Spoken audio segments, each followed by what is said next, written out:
Drafting with Numot is brought to you by CoolStuffInc.com and GatheringMagic.com. Explore the game. And here we are for the finals of our very first Dragons of Tarkir draft. Won the die roll. We're going to play first with our sweet blue-white deck. Yeah, I'm going to keep this hand. It's not terrible. I mean, these two creatures can very easily just finish off the game by themselves, especially in conjunction with the Great Teacher's Decree. And if we do hit an island, then we have some nice ground defense that'll draw some cards.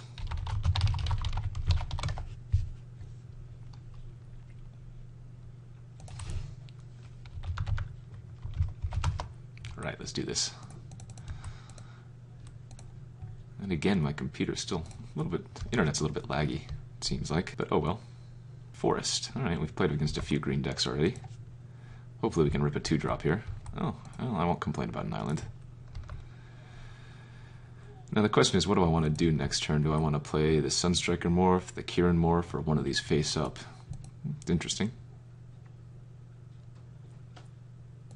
Uh-oh, what do we have here? 2 green. I'm always fearful of that 2-3 that they could play. Oh. The old fake taps. Alright, decisions. I think, I want to play Scholar next turn, so you know what? This is interesting. I have so many weird plays. I mean, obviously I'm playing one of these, but the question is face up, face down. Like, I'm going to curve into Scholar the turn after. I think we'd rather play the Sunstriker here, morph. And then next turn, I get to play Scholar. Turn after, I get to play Kirin, morph, and then flip it up. So that's good.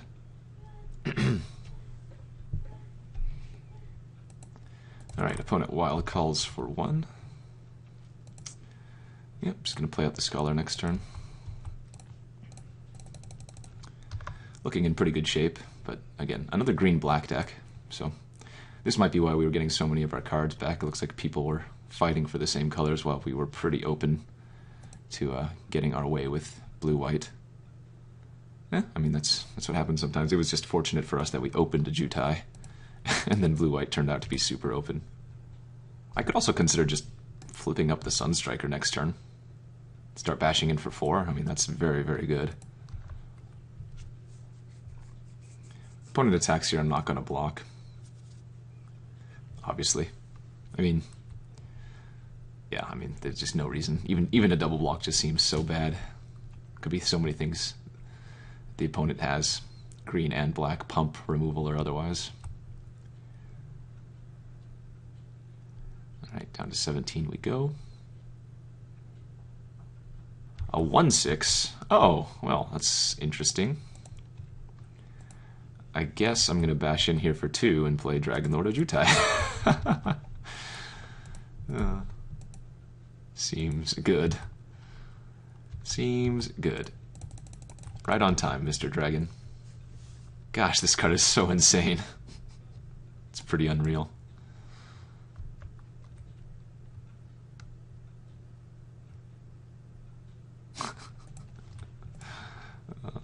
I mean, I can't block. There's too many things that the opponent can have here, but just being able to hit in with it next turn is great. Alright, so it's probably not coat with... Well, it could be coat with Venom. This could be a morph creature. This could be just a regular creature. He could have, like, the +2/+2 thing.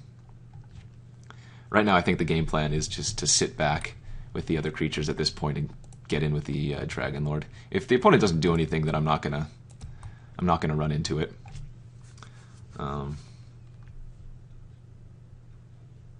Yeah, I don't think there's any reason to risk it. It's kind of apparent that the opponent has a trick here. So instead, we're going to play the Sandcrafter Mage, bolster our morph.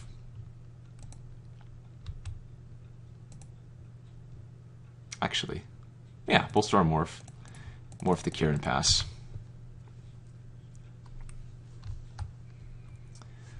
So now if the opponent attacks with the manifest creature, I can block with both the Mage and the Scholar, double block it, and feel fine about it. If the opponent uses a removal spell, that's fine. We're still going to get to draw 2 cards.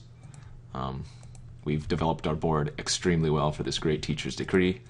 Next turn we can morph up the Sunstriker, bash in for 6 now. Kind of crazy. This is just a snap double block here. very easily.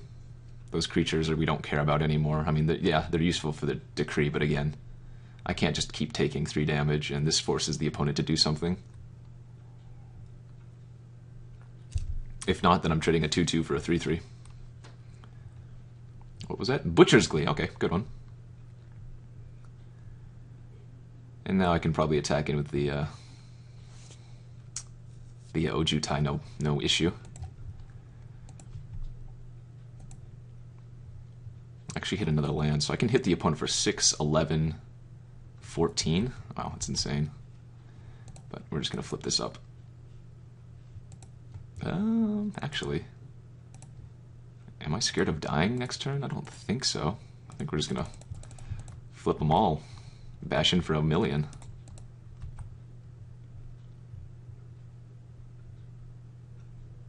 Again, attacking now that the opponent's tapped out, or effectively tapped out. Let's hit a Pacifism or something here would be nice. Alright, we did it. And looking extremely well. Looking extremely well. So even if the opponent kills the Ojutai at this point, I mean, we have lethal next turn with just these 2 flyers because of the great teachers. In fact, the Sunstriker by itself is lethal. Oh wow, this guy's a warrior too. So he actually gets some nice synergies.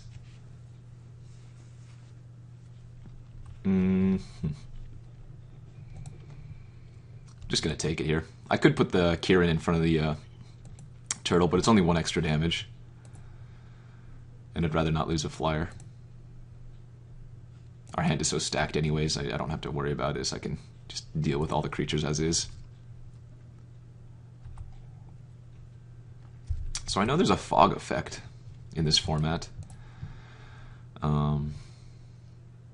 But we're still just jamming the decree here. If the opponent does fog, I will pacify the manifest creature. And the Kirin is still going to be untapped because it has vigilance. So any combination of 2 creatures is lethal. In fact, the Sunstriker is lethal by itself. Yeah, I got there. Okay, so it was a forest. Just looks like green-black. We didn't get too much information. The opponent still had many cards in their hand, but yeah. Again, our deck is absurd. I don't think I'm actually going to bring in the Sandblast this time. Yeah, I mean, I could, but we didn't see too much, so just ship it back as is. Let's just 3-0 this baby. Let's just 3-0 this baby, shall we? Alright. Game 2, we're up a game here in the finals, and we got a pretty nice curve and hand. 2-drop, Whisk Away, Scholar, Ojutai. Oh, we did it! We finally lived the dream, ladies and gentlemen. I have the Lightwalker into Sandcrafter Mage wombo combo. BDM, if you're watching right now, this one's for you, buddy. This one's for you, buddy. God, our curve is insane. 2-drop, 3-drop, 4-drop, 5-drop with a Whisk Away. Oh, this deck is awesome. I love it. If I could just have this deck every day, would take it. Don't kill this. Good. The dream is real. So real. So happy.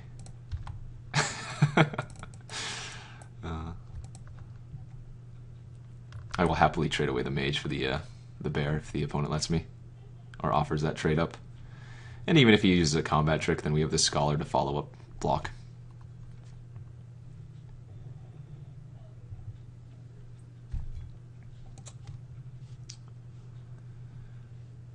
What you got, buddy? What you got? Oh, this is a warrior, too.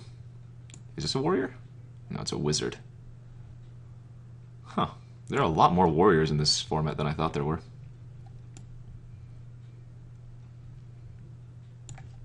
No whammies.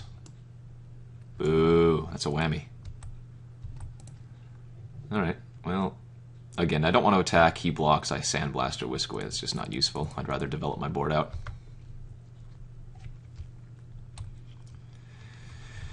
And then next turn we have Big Daddy. Big Daddy. So gross. So broken. Ooh, that's nice. If the opponent has a exploit mechanic in their deck, they have some real value with the Emissary and whatnot. Attacking with the Bowmasters? Alright. I mean, just making the very, very obvious block here. The opponent had Regeneration up on the bear since he has Formidable now. I mean, if he doesn't have a trick, this is not a very good attack. Okay. I just traded a 2-2 for a 3-4 reach.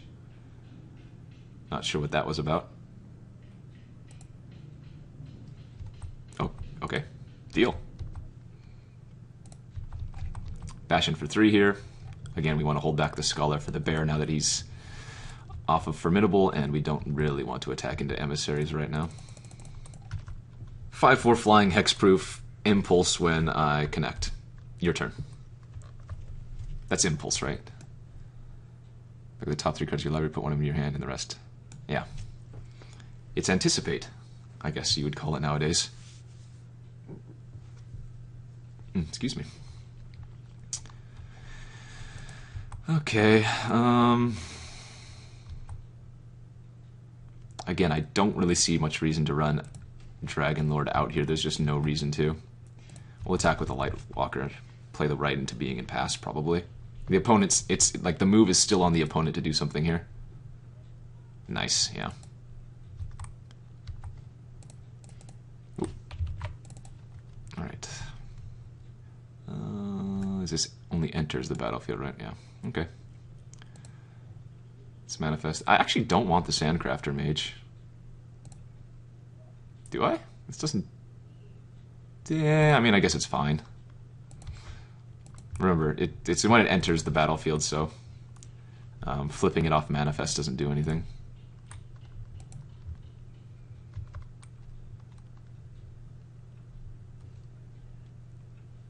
I don't mind just sitting back and passing if the opponent's going to hold up mana and removal spells. It just gives me time to draw things. I already have 3 answers in hand right now.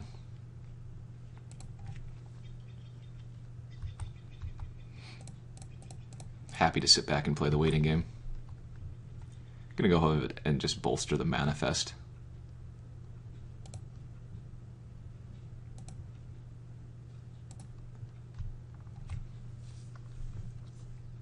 Again, if we get to develop our board while the opponent's just sitting back on a removal spell, that's great for us.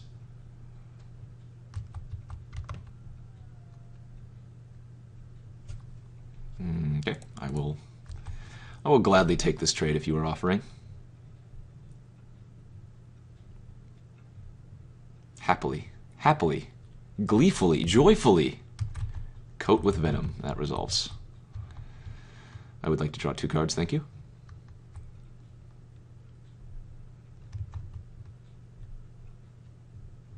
And a Morpherino, deal.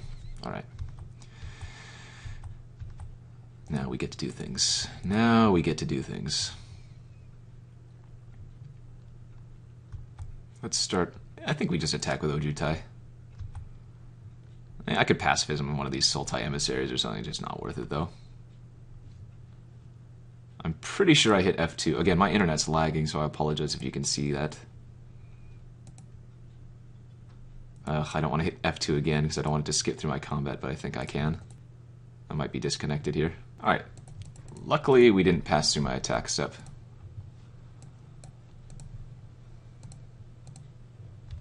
There we go.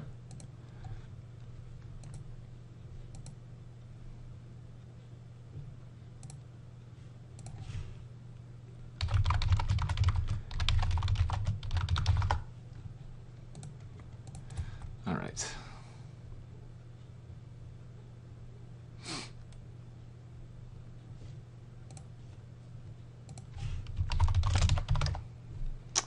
Bash in, get to impulse, or rather anticipate, I guess. Let's look at 3 cards, dealer. Show me 3 cards. Show me that Pacifism. Already played a land. Let's play out the familiar. I don't see any reason to pacify something. I have Whisk Away and Sandblast open. Don't hurt my Ojutai, please. No whammies. No whammies. No! Ojutai, why? Why did you get returned to the earth? Again, that's the kind of thing that we were playing around, but the opponent knew that they had to make the first move, since otherwise I would just keep developing my board with other creatures, so... We got the attack in, we played around some removal correctly, and we're still in a great spot. Wow, it's a weird attack. I'm just going to whisk this away, honestly, and then probably double pacify the emissaries and bash in with everything. It just puts us so far ahead.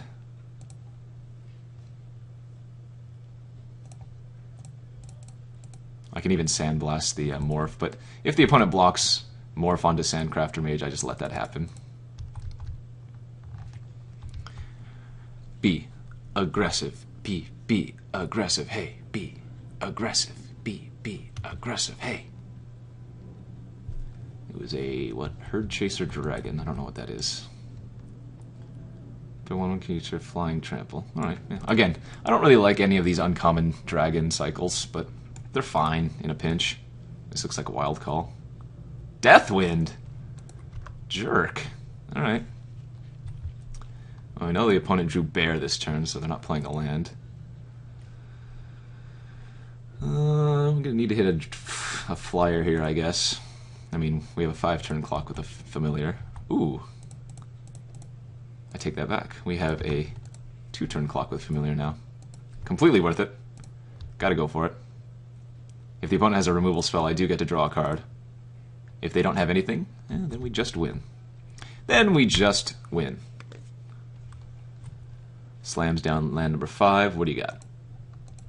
That doesn't do it. What can you do with 2 black? I don't know. I don't know.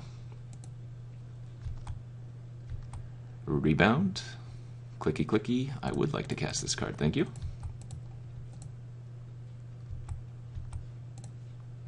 Go to attacks. Just win. Do I just win? Do I win?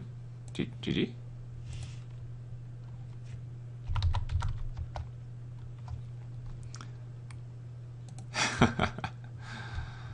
All right. Yeah, really pleased with this deck. This one was awesome. Probably one of the better decks I'm ever going to see for Dragons of Tarkir. Hopefully you guys enjoyed that. We went a nice swift 3-0 with our blue-white Ojutai deck. I'll pull it up real quick so you guys can take one more peek at it. While we're pulling it up, don't forget, guys, you can follow me on Twitter. You can subscribe to me on YouTube. You can check out my other videos on Gathering Magic. All of this and more is under the name Numot the Nummy. YouTube, subscribe to me, Numot the Nummy. Twitter, follow me, Numot the Nummy. I also post things on Instagram now, so if you want to follow me on Instagram, that's going to be at Numot the Nummy as well. Remember, these pre-release events are not as good value as the release events, so by the time you see this video on Monday, you guys will be able to do the release events, but for future reference, the pre-release events are not as good value, although they do let you play with the cards sooner online. Again, one more peek at the deck here. Pretty sick curve. Lots of nice blue-white and the Dragonlord, of course. For now, though, that is Kenji, a.k.a. Numot the Nummy, signing off. I hope you guys enjoyed this, and we'll see you back next time. Thank you.